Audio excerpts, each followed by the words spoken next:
Hi y'all, welcome back to another day in the life vlog. If it's your first time here, hi, I'm Emma. I'm an LPN. I work in chronic disease management remotely, and I'm in my mid-30s. I'm a wife, I'm a mom. Thank you so much for being here. Comment down below what it is that you do. I love knowing what people do. You could be a student, a nurse, not even in the healthcare field. I always enjoy knowing what my viewers do for a living. So today's Friday. Definitely feels like a Monday in that I'm in a mindset to just like get through the day and survive.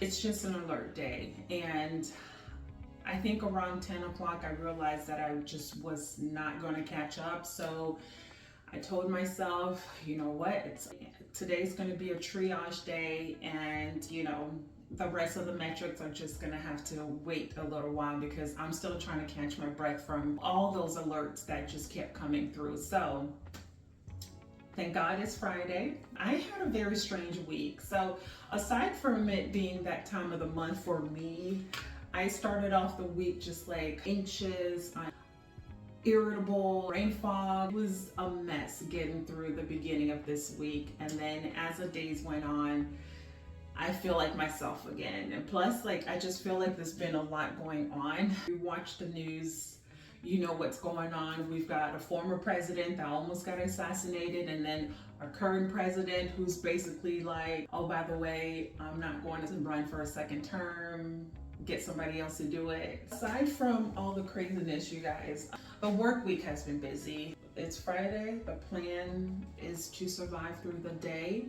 I'm really happy with where I'm at right now in terms of my numbers and my metrics at work, so I don't really feel the pressure to like push myself today on Friday, which is good because I worked really hard the last few weeks. It's tomorrow's Saturday, but I did schedule a home visit for tomorrow. If you watched the vlog that I posted maybe 2 vlogs ago, I shared with y'all that I do have a side gig, and so there were a few patients that I didn't get to see last month, the month before that. Oh Lord, there are a few patients that I didn't get to see in June that still need to be seen. I really wanted to see both of them tomorrow, Saturday, but one of them is not available at the time that I'm able to go see them. So I scheduled one for tomorrow, and then I'm still waiting on them to confirm for next week. Doing well. I just wanted to check on your grandmother. It looks like her first blood pressure reading for today was on the lower side.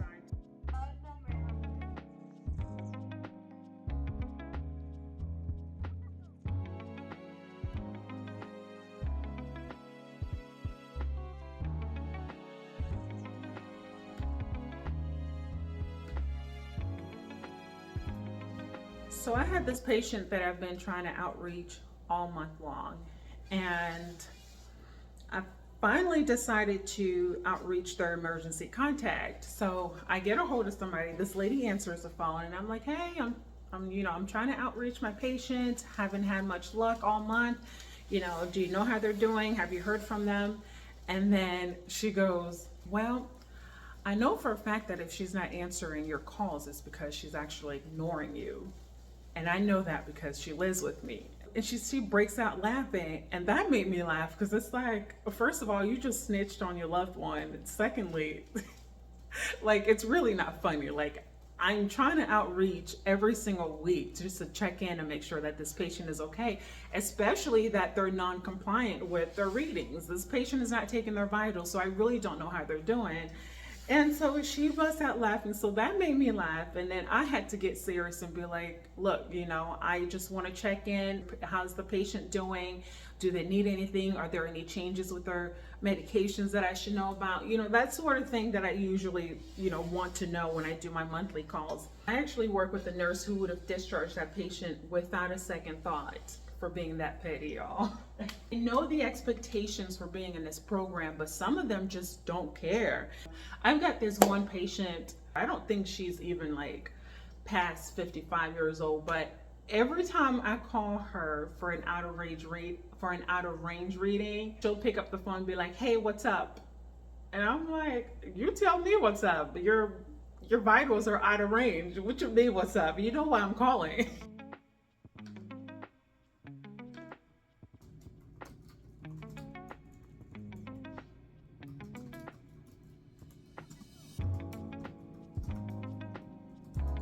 Y'all, not me trying to multitask, and I literally burned my daughter's pasta, y'all. I put some water and soap in there, and I'm just gonna let I guess the burnt residue just kind of do its thing and lift from the bottom of the pot. Y'all, I'm just ready for today to be done with. My husband and I got into like this back and forth debate about this post that I saw on Instagram. Let me find it for you guys, because I literally bust out laughing when I came downstairs and realized I burned this stuff trying to multitask, y'all. Trying to multitask. It said, there's a new study finds that women need more sleep than men because they use their brains more throughout the day. Several studies indicate that women need more sleep than men due to their brain's higher level of activity and complexity.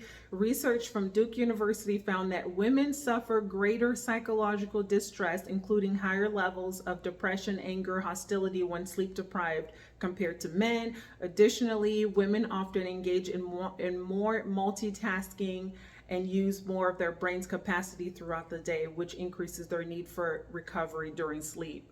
I was trying to make a point to my husband the other day. I'm like, working from home, not only do I have a child at home as I'm working, but I'm at home. So there's like all these things at home that catch my attention.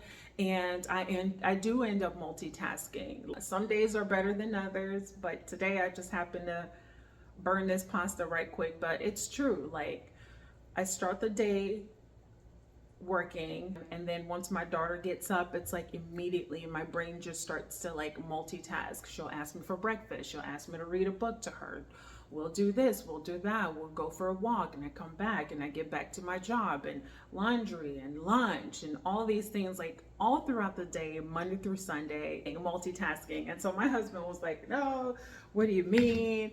And he tried to make a point saying that the level of multitasking would be different if I was at work. I think it depends on what you do for a living. As a nurse, you are multitasking constantly. You're constantly thinking of the next thing that needs to be done, right?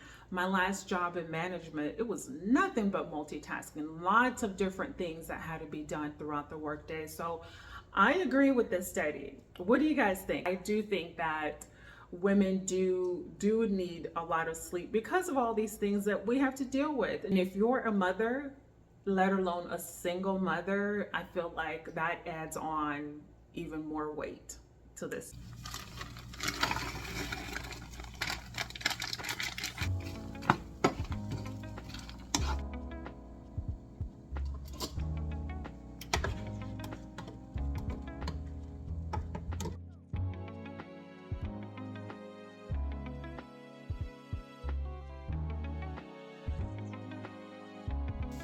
I'm a little annoyed. I just got a phone call from one of the patients I was supposed to go see tomorrow morning. They canceled. They say they have a house party later on in the day and they didn't want to make it a tight squeeze. And she asked if I can come by sometimes in the middle of the week. And I'm like, that is exactly what I was trying not to do. So I scheduled it for early in the morning on Tuesday before work. Yeah.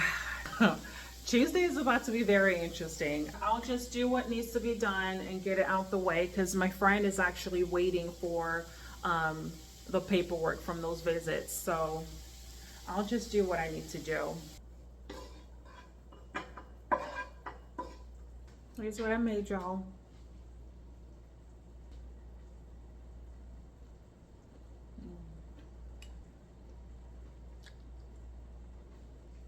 It is 4:39 and I'm still having alerts coming in. It's just, I can't wait till 5 o'clock. I cannot.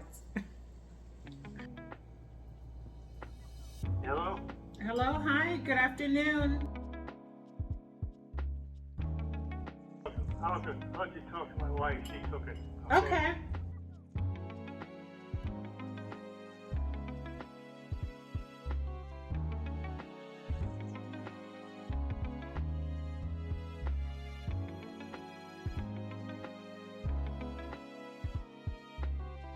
Get off at 5 o'clock, but there should be a nurse tomorrow during the weekend to follow up on his reading if it's out of range. Oh yeah, she calls a lot. She's very good.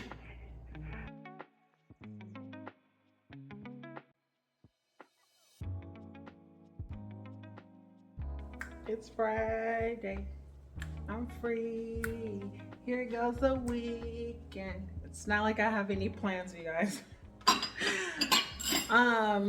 I told you guys my patients from my home visits from tomorrow canceled, and they rescheduled it. They didn't cancel it, but they rescheduled it for next week, Tuesday.